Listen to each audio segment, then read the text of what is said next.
बहुत से लोग हॉस्पिटल के नाम से भी डर जाते हैं। उनके भीतर दवाइयों और इंजेक्शन का खौफ कुछ इस कदर रहता है कि वे बीमार होते हैं तो भी किसी को अपनी बीमारी पता नहीं लगने देते।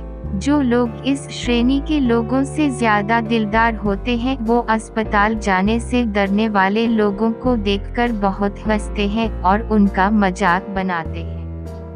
लेकिन जिन अस्पतालों के बारे में आज हम आपको बताने जा रहे हैं उनका नाम सुनकर तो अच्छे लोग कांपने लग जाते हैं, क्योंकि कहा जाता है कि इन अस्पतालों में आत्माओं का वास है। बहुत से लोगों ने तो खुद उन भटकती रूहों को महसूस किया है और कुछ ने उन्हें देखने तक का दावा भी किया है। वैसे तो इस अस्पताल के नाम में होप यानी आशा का जिक्र किया गया है, लेकिन यकीन मानिए अगर कोई इस अस्पताल में फंस गया तो उसके बचने की सारी होप्स ही खत्म हो जाएंगी। अमेरिका स्थित इस अस्पताल को ढहा दिया गया है, लेकिन इससे पहले वे एक स्पेनिश मिलिट्री अस्पताल था। यहाँ रखी चीजें अपने आप जोर जोर से हिलकर अचानक जमीन पर गिर जाती थी। मरीजों के बेड रात के समय उछलने लगते और उनसे मिलने आने वाले लोगों को शरीर पर भयंकर चोटें आती थी, वो भी अपने आप। ऐसा माना जाता है कि अमेरिकी कब्रिस्तान के ऊपर इस अस्पताल का निर्माण करवाया गया था। कब्रिस्तान की आत्माएं इस अस्पताल को अपना घर समझती थी। हांगकांग स्थित साई यिंग पुन मनोरोग अस्पताल यूं तो आज वीराना बन गया है, लेकिन उसके आसपास से गुजरने वाले लोगों का कहना है कि उन्हें रात के समय इस अस्पताल के भीतर से किसी के रोने की आवाज आती है। प्रत्यक्षदर्शियों के अनुसार इस स्थान पर कत्ते सिर वाले घर घूमते हैं। इतिहासकारों का कहना है इस अस्पताल का संबंध दूसरे विश्व युद्ध से है। इस अस्पताल को जब कर यहाँ लोगों को बंदी बनाकर रखा जाता था और सजा के तौर पर उनके धड़ काट दिए जाते थे।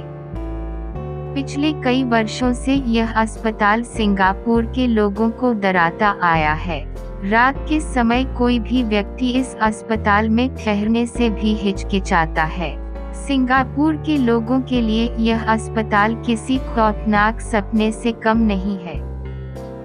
शुरुआती दिनों में यह स्थान रॉयल एयर फोर्स अस्पताल था, पर बाद में जापानी लोगों ने इस स्थान पर कब्जा कर बंधकों को यातनाएं देने का कार्य किया।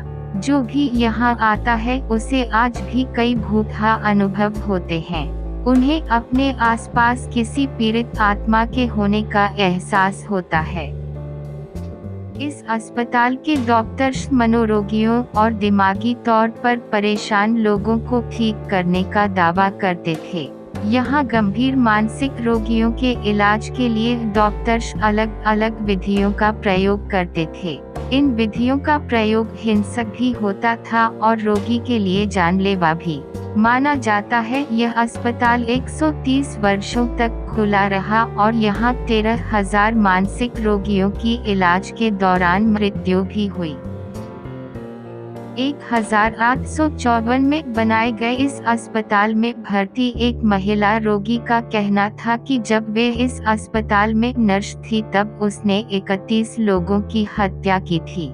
कहा तो यह भी जाता है कि इस अस्पताल के बेसमेंट में डॉक्टर्स और नर्स जबरन रोगियों को ले जाते थे और उन पर शैतानी अनुष्ठान कर काला जादू सिद्ध करते थे। ऑस्ट्रेलिया का बीचवर्थ लुनाटिक असाइलम के बारे में कहा जाता है कि यहाँ से मरीज अचानक गायब हो जाते थे। लैब में रखे बॉडी पार्ट्स भी जार में से अपने आप गायब होने लगे। आखिरकार 128 सालों बाद वर्ष 1995 में इस अस्पताल को बंद कर दिया गया। इस अस्पताल को वर्ल्ड वॉर प्रथम के समय खोला गया था, परंतु यहाँ सैनिकों का भूत नहीं बल्कि एक रोती हुई लड़की की आत्मा भटकती है, जो प्रत्येक सुबह 4:30 बजे हर मरीज को अपने बेड के पास दिखती है। कहा जाता है यह रूह इस अस्पताल के एक कर्मचारी की बेटी की है, जिसके साथ बलात्कार कर उसकी हत्या कर दी गई थी। एक रोगी ने इस अस्पताल की नर्स की हत्या कर दी थी और तब से लेकर अब तक इस जगह पर उस नर्स की आत्मा भटकती है। यह अस्पताल पहले एक पशु फार्म था, लेकिन बाद में फार्म के मालिक ने इस अस्पताल को टीबी रोगियों के इलाज के लिए दान कर दिया था। कहा जाता है एक समय ऐसा भी था जब इस अस्पताल के रोगी और डॉक्टर्स स्टाफ समेत गायब हो जाते थे। आखिरकार 1950 में कनाडा के इस अस्पताल को स्थायी तौर पर बंद कर दिया गया। यहाँ उन लोगों को इलेक्ट्रिक शॉक दिए जाते थे जो काफी हद तक मोदी होते थे। साथ ही कम उम्र में सेक्स करने वाली और गर्भ धारण करने वाली लड़कियों के साथ भी इस अस्पताल में अमानवीय व्यवहार किया जाता था। इस अस्पताल से आने वाली चीखें राहगीरों के रोंगटे खड़े कर देती थी। इस अस्पताल से एक दिन एक महिला अचानक गायब हो गई और 1 साल बाद में से उसका कंकाल हाथ मिला। कहा जाता है इस अस्पताल में अमेरिका के खतरनाक अपराधियों को रखा जाता था। इस अस्पताल के मैदान में 1900 मरीजों की कब्र है, जिनके ऊपर लगे पत्थर से ही उनकी पहचान संभव है।